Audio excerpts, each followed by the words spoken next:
Hey, let's dive into the world of freight terminals today and unravel the fascinating process of loading and unloading shipping containers. Using containers to transport goods allows for seamless loading at the shipper's warehouse, transporting them directly to the recipient's facility without the need to unpack and repack when changing vehicles or vessels along the way. This convenience makes containers a truly remarkable invention.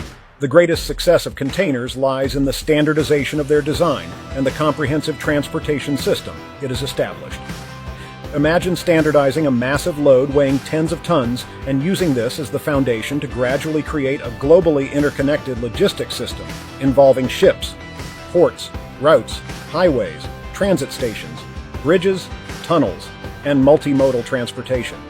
It's truly one of the greatest miracles in human history. Does anyone know how long it takes to load a cargo ship with 20,000 containers?